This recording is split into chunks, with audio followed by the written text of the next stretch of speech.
आता है कि अजीत डोभाल बहुत एक्सपीरियंस है और अजीत डोभाल से बात करने के लिए आपने जब जनरल फैज हमीद साहब को भेजा है तो उनका उस किस्म का एक्सपीरियंस नहीं है और अजीत डोभाल का बहुत ज्यादा एक्सपीरियंस है। उन्होंने दावा किया कि जी हमारे पास तो ना डीजल है ना पेट्रोल है, हमारे तो टैंक चलाने के लिए भी नहीं है। बहुत ही खतरनाक ये डिस्क्लोजर है। हमारे पास मिसाइल वगैरह थे, ये जो बम से हमने रखे हैं वो भी काम है।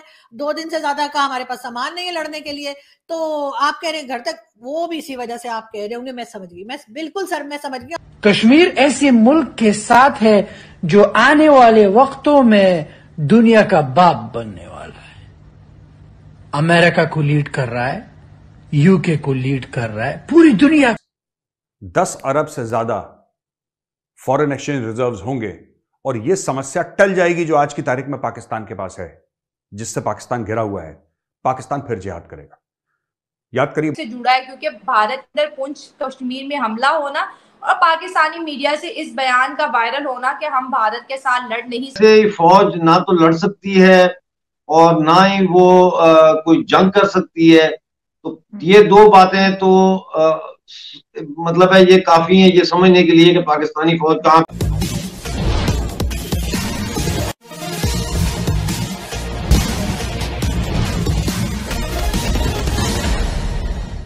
आता है कि अजीत डोभाल बहुत एक्सपीरियंस है और अजीत डोभाल से बात करने के लिए आपने जब जनरल फैज हमीद साहब को भेजा है तो उनका उस किस्म का एक्सपीरियंस नहीं है और अजीत डोभाल का बहुत क्या है जिसने जनरल बाजवा हिंदुस्तान के साथ एक पीस मेकर बनना चाहते थे, मोदी को लाना चाहते थे।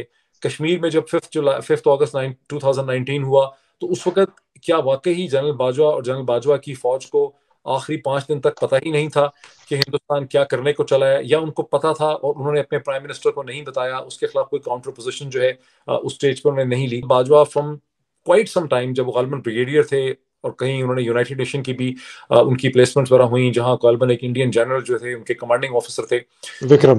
जहन में ये बात बैठ गई, ये बिठा दी गई कि पाकिस्तान और हिंदुस्तान के दरमियान ताल्लुकात बहुत बेहतर होने चाहिए, पीस होना चाहिए। ब्रिटिश, अमेरिकन और इंडियन डिप्लोमेट्स इस्लामाबाद में खुल्लम खुल्ला ये कहते रहे कि जनरल बाजवा जो है वो पीस के गारंटर्स हैं, he is a peace maker. General Bajwa के जहन से जुड़ा है क्योंकि भारत अंदर पुंछ कश्मीर में हमला होना और पाकिस्तानी मीडिया से इस बयान का वायरल होना कि हम भारत के साथ लड़ नहीं। फौज अपने मुल्क के अंदर अगर जंग लड़ रही हो तो फिर वो सरहदों के पार जाकर जंग नहीं लड़ सकती, पहली बात। दूसरी बात यह है कि पाकिस्तानी फौज जो है ये एक कारोबारी फौज है, ये बिजनेस एंटरप्राइज है। इनको ज्यादा शौक मुनाफाखोरी में है। डीएचए बनाओ, फैक्ट्रियां बनाओ सीमेंट की, बैंक इन्होंने अस्करी बनाए हुए, यानी कोई ऐसा इकोनॉमिक्स का सेक्टर नहीं है जिसमें फौज ने जो प्राइवेट सेक्टर है उसको दीवार से ना लगाया हो। तो ऐसे ही फौज ना तो लड़ सकती है और ना ही वो कोई जंग कर सकती है। तो ये दो बातें तो मतलब है ये काफी है ये समझने के लिए कि पाकिस्तानी फौज कहाँ खड़ी है। और हर जगह आपके खिलाफ ये नारे लग रहे हैं कि ये जो दहशतगर्दी है इसके पीछे वर्दी है।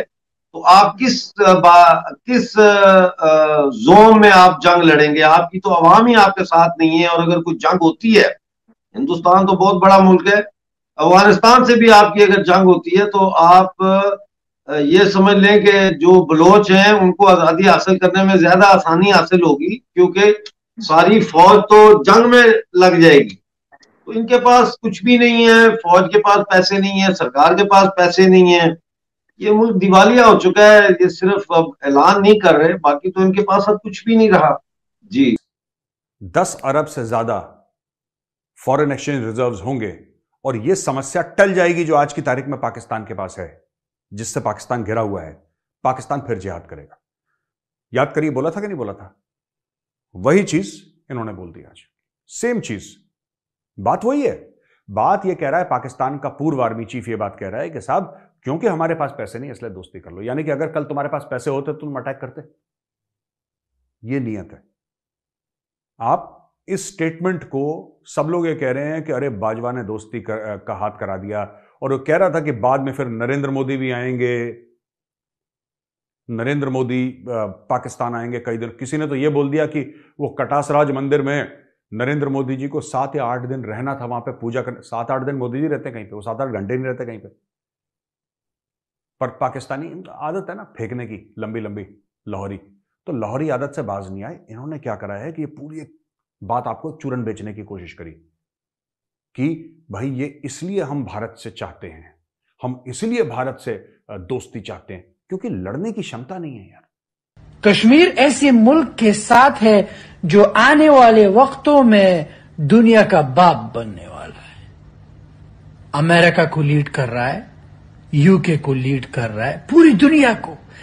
ऐसी कौम जो ऐसी चीजों में बिजी है, आईटी, कारोबार, प्रोडक्टिव। हमारी कौम गुलामी में और टट्टी में बिजी है, बिरयानी। हमारे पास मिसाइल वगैरह थे, ये जो बम से हमने रखे हैं वो भी काम है। 2 दिन से ज्यादा का हमारे पास सामान नहीं है लड़ने के लिए। तो आप कह रहे हैं घर तक, वो भी इसी वजह से आप कह रहे होंगे। मैं समझ गई, मैं बिल्कुल सर, मैं समझ गई, आप एकदम ठीक कह रहे हैं। जाहिर है अगर हम दूर से लड़ेंगे तो 2 दिन में हमारा सामान भी खत्म हो जाएगा, और ये कि वहां तक जाने का पेट्रोल भी नहीं। तो ऐसा करेंगे, वहां तक पहले पैदल पैदल निकल लेंगे, रास्ते वस्ते बना के, वो बजरंगी भाईजान की तरह, और भारत में घर में वहां जाके, मोदी जी के घर के बाहर जाके ना, वहां जाके लड़ेंगे ना, तो फिर सही रहेगा। क्योंकि वो देखे ना, फ्यूल बाजवा साहब ने कहा कि नहीं है, तो वो मसला भी खत्म हो जाएगा, फ्यूल चाहिए ही नहीं होगा, क्योंकि हम तो पैदल वहां चले गए। टैंक शेंक ले जाने की, वहां टैंक कहाँ लेके जाएंगे सर? वैसे ही बैग्स में लेके ना, वो बम शम लेके चले जाएंगे, वहां पे ऐसे फेंक देंगे। और हमारे लोग तो बड़े काबिल हैं सर, वैसे ही आते जाते रहते हैं कश्मीर में, ऐसी क्या बात है कि हमें अगर हिंदुस्तान से ऑफ कोर्स कौमों को सुलह करनी पड़ती है, सबमिट भी करना पड़ता है इश्यूज पे, पॉलिसी इश्यूज के ऊपर कौमों को सरेंडर करना पड़ता है अपने लार्जर इंटरेस्ट में। लेकिन ये आर्मी चीफ तो नहीं कर सकता ना। तो 10-15-20 की लोगों को करने हैं, इस पे लगातार कई दिनों की डिस्कशंस करनी है। जनरल बाजवा अकेले ही कुछ, हम उसको नहीं करना आ रहा, और वो बाकी सारे काम जो है पाकिस्तान के अंदर करना चाह रहा है। मतलब जनरल आसिम मुनीर का क्या काम है ये फैसला करने का? मेरे भी कानों में यही बात हो रही है कि वो मोदी सरकार अभी करना चाहे या थोड़ी G20 के बाद करना चाहे, लेकिन ये मरवाएंगे हमें इस किस्म का जिंगोइज्म। देखिए, हमला तो हुआ है राजौरी में, और ये 5वां हमला था, तो इसका बदला तो लिया जाएगा इसका बदला लिया जाएगा, लेकिन मुनासिब वक्त पे लिया जाएगा। इस वक्त भारत को की सारी तवज्जो G20 के ऊपर, और एक दफा ये G20 किसी तरह गुजर जाए, ये हो जाए ये मरला तय, तो उसके बाद फिर जो है वो इसको टैकल किया जाएगा कि इसका जवाब अब कैसे देना है। इस्लामाबाद पे सर्जिकल स्ट्राइक करने का कोई फायदा नहीं है। अगर करनी है सर्जिकल स्ट्राइक तो ऐसी होनी चाहिए जिसका फायदा पाकिस्तान के अवाम को भी हो, हिंदुस्तान को भी हो, और हमें भी हो। और वो सर्जिकल स्ट्राइक है GHQ रावलपिंडी के हेडक्वार्टर के ऊपर सर्जिकल स्ट्राइक होनी चाहिए। जैसे पंजाबी में वो कहते हैं ना, बी मुकाओ इन्हों का, तो वो इनका ये होना चाहिए। इससे कम सर्जिकल स्ट्राइक जो है वो क्या है, वो उसका मैं नहीं समझता कि उसका कोई असर पड़ेगा। ये बात आने वाले नहीं है पाकिस्तान आर्मी वाले, इनकी प्रॉक्सीज हैं। इस वक्त भी 30 टेररिस्ट जो है वो मुख्तलिफ मकामात पे लाइन ऑफ कंट्रोल पे इन्होंने बिठाए हुए हैं लश्कर तैयबा के, और ये कोशिश कर रहे हैं कि किसी न किसी तरह ये मजीद इस किस्म का करें हंगामा खेजी। और उसमें जो है वो पाकिस्तान आर्मी को समझ नहीं आ रही कि ये कितना संगीन इन्होंने मामला किया है, और इसका जवाब तो दिया जाएगा, लेकिन वक्त पे दिया जाएगा। क्या आपने ऐसे वीडियो देखे कि आओ हम सब एक ही लोग हैं और हम सब एक ही सोसाइटी के हैं, हम भाई भाई हैं जो मेले में बिछड़ गए थे, हम दोनों की अम्मा निरूपा रॉय टाइप की? वो पिक्चर नहीं आता पुराना कि निरूपा रॉय घूम रही थी, 2 मेले में 2 भाई बिछड़ गए। ये जो स्टोरी आपको सुना रहे हैं ना, ये स्टोरी मजबूरी की स्टोरी है। और कमर जावेद बाजवा वही बात कह रहा है जो आज आम पाकिस्तानी कह रहा है कि भारत के साथ कुछ कर लो तो हमारे वारे न्यारे हो जाएं। लेकिन जिस दिन इनका पेट भरा होगा ये फिर काटेंगे। मैं आपको बता रहा हूं, पाकिस्तानी डीप स्टेट है ही ऐसा, नॉट टू बी ट्रस्टेड। था मैंने हिंदुस्तान के साथ दोस्ती करनी है, कभी उनको लग रहा है मैंने नोबेल प्राइज लेना है पीस का, जैसे हामिद मीर साहब ने वहां पे अपने कमेंट्स के अंदर कहा है।